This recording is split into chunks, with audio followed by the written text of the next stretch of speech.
Salve, Wanyambe. Selamat pagi saudara-saudari yang dikasihi Kristus.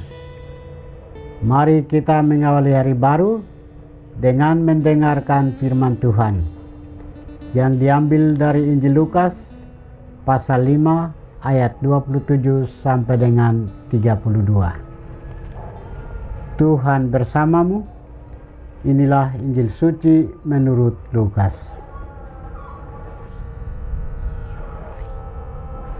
Sekali peristiwa, Yesus melihat seorang pemungut cukai yang bernama Lewi sedang duduk di tempat pemungutan cukai.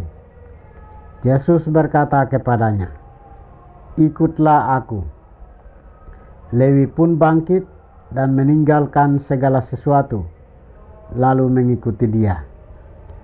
Kemudian Lewi mengadakan suatu perjamuan besar untuk Yesus di rumahnya.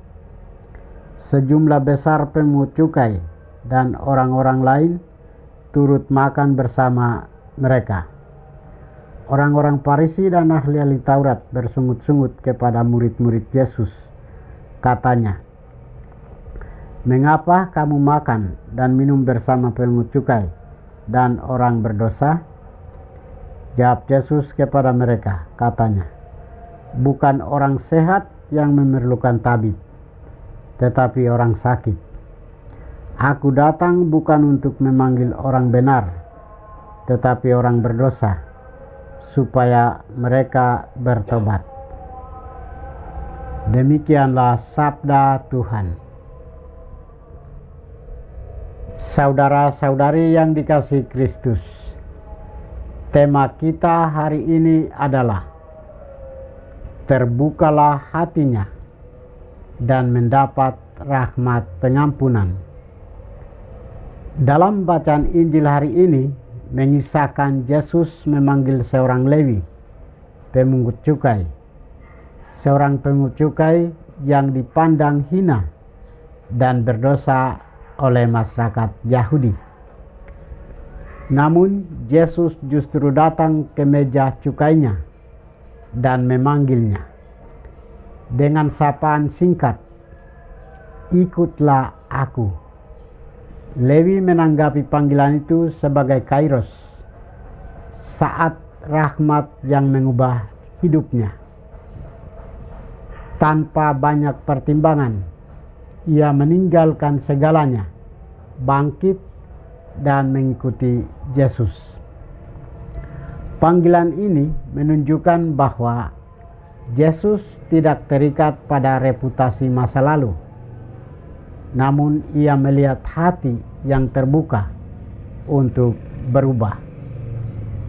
Lewi menyadari bahwa harta dan kekayaan tidak memberi damai sejati.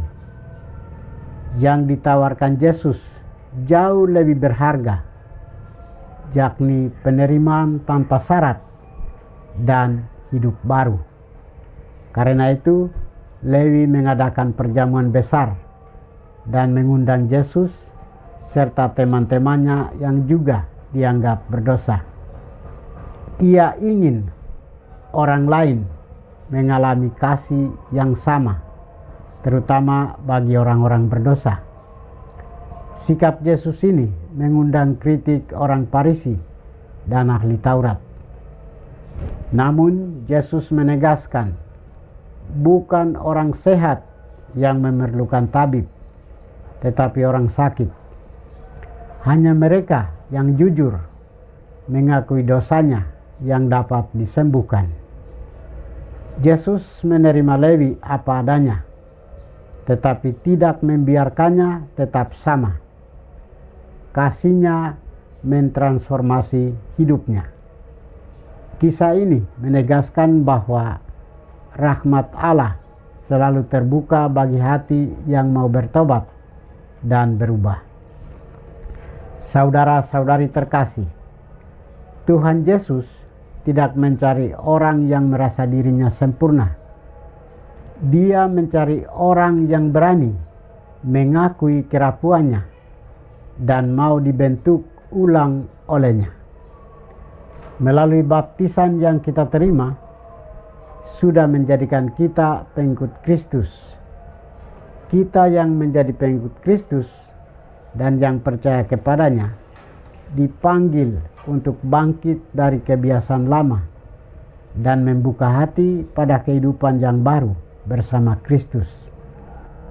Melalui panggilan seorang Lewi ini mengingatkan kita bahwa Tuhan memanggil kita bukan karena kita sudah bersih atau layak, tetapi karena Dia ingin memulihkan kita.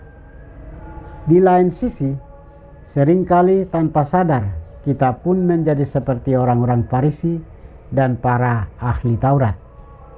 Kita merasa lebih suci dan enggan bergaul dengan mereka yang kita anggap bermasalah. Namun Yesus menunjukkan dan mengajarkan kita bahwa kasih Allah tidak eksklusif tetapi bersifat inklusif, yaitu menjangkau mereka yang terpinggirkan.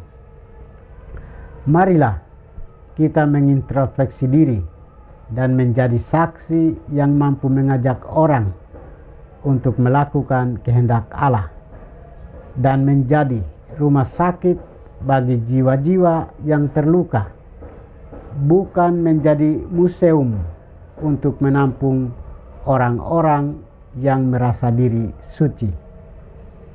Tuhan memberkati kita. Marilah kita berdoa. Tuhan, pagi ini kami kembali naikkan puji dan syukur kepadamu. Terima kasih karena Engkau sudah menjaga kami saat kami tidur maupun bangun. Terima kasih untuk udara sejuk dan segar pagi ini. Kami mohon, bukalah mata hati kami, agar kami mampu memandang kemurahan dan karya-Mu. Rahmatilah kami dengan kuasa Roh-Mu, agar kami mampu untuk bertobat dan memuji serta memuliakan-Mu melalui pekerjaan dan pelayanan kami hari ini. Kristus terang dunia, berkatilah keluarga kami. Jadikanlah kami alat kasih-Mu, dan pantaskanlah kami menjadi hamba-Mu yang setia. Demi Kristus Tuhan dan pengantara kami. Tuhan bersamamu. Semoga kita sekalian, orang-orang yang kita kasih dan doakan, seluruh aktivitas kita hari ini dibimbing, dilindungi, dan diberkati oleh berkat Allah yang Maha Kuasa, Bapa dan Putra dan Roh Kudus. Amin.